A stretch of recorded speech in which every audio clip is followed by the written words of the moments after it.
नमस्ते विद्यार्थी व पालक मित्रांनो, ब्राईट फ्युचर मेकर्स या आपल्या युट्यूब चॅनल मध्ये मी प्राध्यापक अभिषेक पाटील सर्व भावी डॉक्टरांचे या ठिकाणी सहर्ष स्वागत करतो। आजचा जो विषय आहे म्हणजे round first MBBS BDS round first Maharashtra राज्याची तुम्ही चॉईस फिलिंग कशा पद्धतीने करणार आहात। चॉईस फिलिंग करण्यासाठी फायनल सीट मॅट्रिक्स या ठिकाणी आपल्याला आलेला आहे एमबीबीएस आणि बीडीएस कॉलेजचं।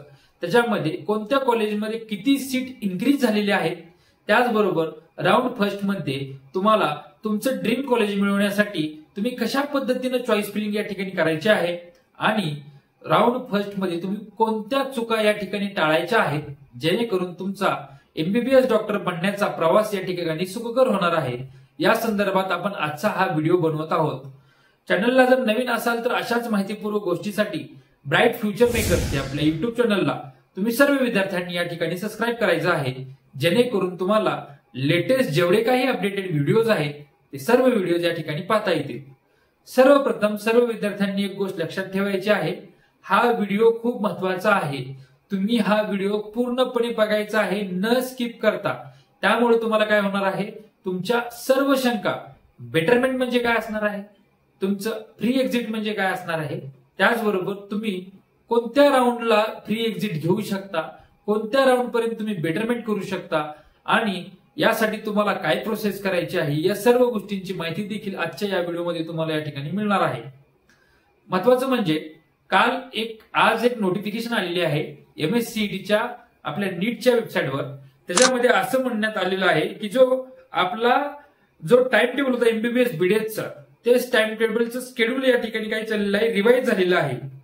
त्याच्या आधी कसं होतं, आता प्रोव्हिजनल सीट मॅट्रिक्स आलेला आहे आणि सीट मॅट्रिक्स 6/8/2025 म्हणजे आज या ठिकाणी पब्लिश झालेला आहे।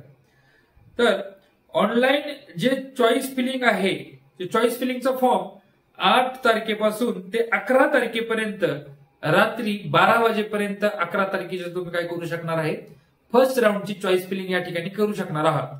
त्याचबरोबर फर्स्ट राऊंडचा जो निकाल आहे तो निकाल साधारणतः म्हणजे जे सिलेक्शन लिस्ट आहे ती 13 तारखेला म्हणजे 13 ऑगस्टला तुम्हाला फर्स्ट राऊंडचे सिलेक्शन लिस्ट मिळणार आहे आणि फिजिकली जॉईन जे तुम्हाला कधी करायचं आहे 14 तारखेपासून म्हणजे 14/8/2025 ते 22/8/2025 साधारणतः 8 दिवसामध्ये तुम्हाला या ठिकाणी काय करायचं आहे, फिजिकली जॉईन करायचं आहे।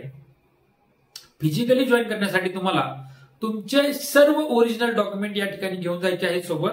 त्याचबरोबर कॉलेजची जी फीज आहे त्या फीजचा तुम्हाला डीडी या ठिकाणी काढायचा आहे। डीडीलाच आपण काय म्हणतो, डीडी या ठिकाणी आपल्याला काय करायचं आहे, डिमांड ड्राफ्ट या ठिकाणी काढायचा आहे, जेणेकरून काय होईल, तुमचा तुमचा नंबर लागल्यानंतरचा तुम्हाला महत्वाचं काय आहे हे सर्व गोष्टी या ठिकाणी या शेड्यूल मध्ये दिलेला आहे। दुसरं महत्वाचं म्हणजे काय की आपण आता राऊंड चॉईस फिलिंग करणार आहोत। राऊंड चॉईस फिलिंग करण्याच्या आधी तुम्हाला एमबीबीएस मध्ये किती सीट्स आहेत, एमबीबीएस प्रायव्हेट कॉलेजेसमध्ये किती सीट्स आहेत, त्याचबरोबर एमबीबीएस मध्ये जर तुम्हाला कोणत्या कॉलेजला तुम्हाला कोणत्या मार्कापासून सुरुवात करायची आहे याच्या संदर्भात आपण या ठिकाणी आता चर्चा करणार आहोत। सर्वप्रथम गव्हर्नमेंटचे जे कॉलेजेस आहेत महाराष्ट्रामधले, ज्याला आपण जीएमसी म्हणतो, गव्हर्नमेंट मेडिकल कॉलेज, त्याची रिवाइज लिस्ट या ठिकाणी आपल्याकडे आलेली आहे। साधारणतः 41 गव्हर्नमेंट कॉलेजेस आहेत टोटल महाराष्ट्रामध्ये। त्याच्यामध्ये 5849 एवढे सीट्स या ठिकाणी दिले गेलेले आहेत। त्यातील 910 सीट्स ह्या पूर्णपणे एमसीसी थ्रू भरल्या जातात। रिमेनिंग ज्या सीट्स आहेत त्या रिमेनिंग सीट्स ह्या महाराष्ट्र स्टेट काउन्सिलिंग प्रोसेस मधून या ठिकाणी भरल्या जातात। त्यामुळे 5849 सीट्स या ठिकाणी काय होणार आहेत, 85% स्टेट कोट्यामधून तुम्हाला या ठिकाणी भरता येणार आहे। महाराष्ट्र राज्यामध्ये प्रायव्हेट जे एमबीबीएस कॉलेज आहेत त्याची संख्या साधारणतः 23 आहे आणि या 23 प्रायव्हेट मेडिकल कॉलेजेसमध्ये टोटल 3219 जागा आहेत आणि ह्या 3219 जागा ह्या आपल्या एमएससीईटीच्या महाराष्ट्र राज्याच्या काउन्सिलिंग प्रोसेस मधून भरल्या जाणार आहेत। त्याच्यासाठी कोणत्याही दुसऱ्या प्रोसेस मधून या ठिकाणी त्या जागा भरल्या जात नाहीये। आता विद्यार्थ्यांनी चॉईस फिलिंग करताना कोणत्या गोष्टीची काळजी या ठिकाणी घ्यायची आहे याच्या संदर्भात आपण चर्चा करूया. जे विद्यार्थी साधारणतः 400 मार्कापेक्षा जास्त आहेत, ठीक आहे, 400 मार्कापेक्षा जास्त असलेले जे विद्यार्थी आहेत त्या विद्यार्थ्यांनी चॉईस फिलिंग करताना गव्हर्नमेंटच्या ऐवजी प्रायव्हेट कॉलेज पासून काय करायचे आहे, चॉईस फिलिंग चालू करायची आहे. याचा फायदा काय होईल माहितीये का? पहिल्या राऊंडमध्ये बऱ्यापैकी विद्यार्थ्यांचा जो कल असतो तो म्हणजे टॉपचे जे कॉलेजेस आहेत, जसं बीजे असेल, जे असेल, असे जे टॉपचे कॉलेजेस आहेत महाराष्ट्रामधले गव्हर्नमेंटचे, त्याच्याकडे विद्यार्थ्यांचा कल असतो. त्यामुळे जे विद्यार्थी 400 to 500च्या मध्ये आहेत, जे काठावर आहेत, जे बाउंड्रीवर विद्यार्थी आहेत, तर त्या बाउंड्रीवरच्या विद्यार्थ्यांनी, त्यातली त्यात ज्या मुली आहेत त्या मुलींनी निव्वळ प्रायव्हेट कॉलेज पासून सुरुवात करायची. याचा फायदा काय होतो? मुलींना आहे महाराष्ट्रामध्ये फ्री शिक्षण, फ्री एज्युकेशन असल्यामुळे मुलींना कोणतीही फीस पे करायची नाहीये. ट्युशन फीस तुमची माफ आहे, तुम्हाला फक्त डेव्हलपमेंट फीस या ठिकाणी पे करावी लागते. त्यामुळे मुलींनी फर्स्ट चॉईस फिलिंग करताना ज्या विद्यार्थी 400 ते 500च्या मध्ये आहेत त्या विद्यार्थ्यांनी प्रायव्हेट कॉलेज जे आहेत आपले 23, त्या 23 प्रायव्हेट कॉलेजचा प्रेफरन्स या ठिकाणी द्यायचा आहे. त्याच्यामध्ये वेदांता पालघर आणि जे आपले जालन्याचं एक कॉलेज आहे मायनॉरिटीचं, ठीक आहे, पुन्हा एक जालन्याचं कॉलेज आहे मायनॉरिटीचं आणि दुसरं वेदांता पालघर एक कॉलेज आहे. तर 2 कॉलेजचा तुम्ही या ठिकाणी काय करायचं आहे, प्रेफरन्स मुलींनी टाकायचा नाहीये. तो 2 कॉलेज तुम्ही सोडल्यानंतर बाकी सगळं कॉलेज तुम्ही या ठिकाणी काय करू शकता, टाकू शकता पहिल्या राऊंडमध्ये. चुकून सुद्धा वेदांता पालघर हे कॉलेज कोणत्याही विद्यार्थ्यांनी फर्स्ट नंबरला ठेवायचं नाहीये. लक्षात घ्या, जर तुम्ही फर्स्ट नंबरला वेदांता पालघर कॉलेज ठेवलं आणि ते कॉलेज जर तुम्हाला या ठिकाणी फर्स्ट राऊंड मध्ये लागलं तर तुम्हाला ते कॉलेज घ्यावं लागतं.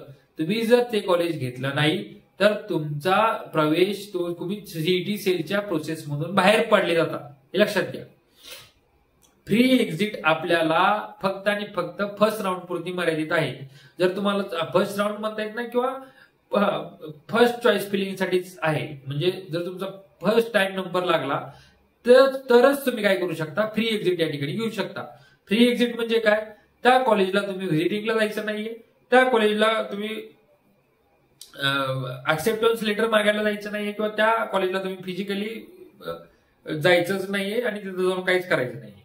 त्याला आपण फ्री एक्झिट म्हणतो. न तुम्ही कॉलेजला व्हिजिट करता, तुम्ही ती सीट सोडून देता, त्याला आपण फ्री एक्झिट म्हणतो.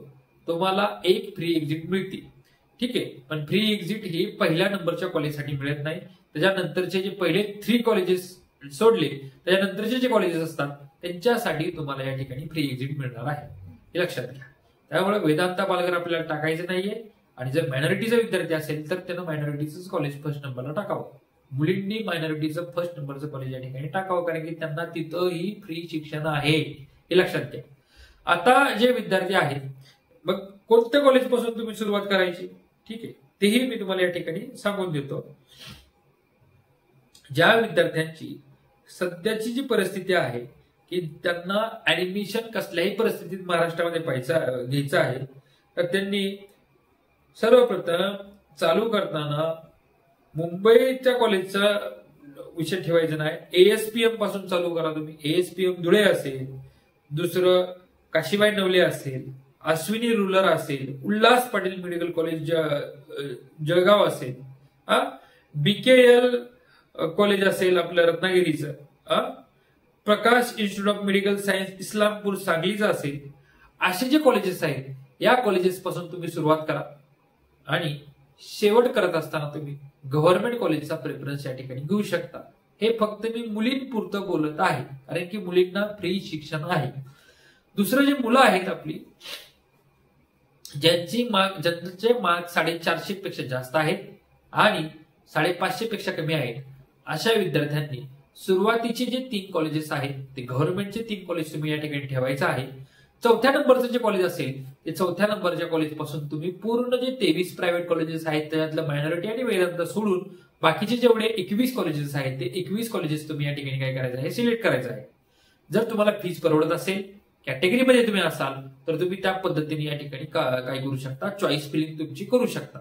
आता ही चॉईस फिलिंग करत असताना तुमचा एसएमएल रँक असणं खूप गरजेचं आहे. उद्या किंवा परवापर्यंत तुम्हाला एसएमएल रँक मिळेल.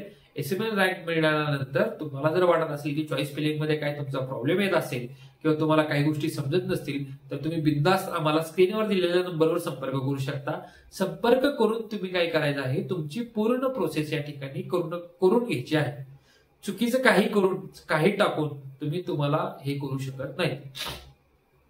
दुसरं, 3 कॉलेज झाल्यानंतर, ठीक आहे, 3 कॉलेज पहिले टाकल्यानंतर 4थ्या कॉलेजला जर तुमचं अलॉटमेंट झालं तर 4थ्या कॉलेजला अलॉटमेंट झाल्यानंतर तुम्हाला बेटरमेंट करता येतं. बेटरमेंट म्हणजे काय, त्या कॉलेजला जायचं. त्या कॉलेज समजा तुम्हाला 15 नंबरचं कॉलेज लागलं आहे, तुम्ही 15 कॉलेज टाकले, तुम्हाला 15 नंबरचं कॉलेज लागलं आहे, तर तुम्ही जाणार त्या कॉलेजला जाऊन व्हिजिट करणार. व्हिजिट करून तुमचे ओरिजिनल डॉक्युमेंट त्या कॉलेजला जाऊन तुम्ही सबमिट करणार. ओरिजिनल डॉक्युमेंट सबमिट केल्यानंतर तिथं जाऊन त्यांच्याकडून तुम्ही बेटरमेंटचा फॉर्म या ठिकाणी भरणार आहात. सीट ऍक्सेप्टन्स तिथे देणार, बेटरमेंटचा फॉर्म भरणार. बेटरमेंट म्हणजे काय, 15 नंबरचं मला कॉलेज लागलेलं आहे, मला नेक्स्ट राऊंडला जायचं आहे. नेक्स्ट राऊंडला जाऊन मी काय करू शकतो, वरील 14 कॉलेजसाठी काय करू शकतो, अप्लाय करू शकतो. जर वरील 14 कॉलेजला जर तुम्हाला राऊंड सेकंडला ऍडमिशन मिळालं तर राऊंड फर्स्टला जे कॉलेज मिळालेलं आहे ते तुमचे ऑटोमॅटिक कॅन्सल होऊन जाईल आणि तुम्ही नवीन कॉलेजला या ठिकाणी काय करू शकता, ऍडमिशन घेऊ शकता. चॉईस फिलिंग अत्यंत महत्वाची आहे.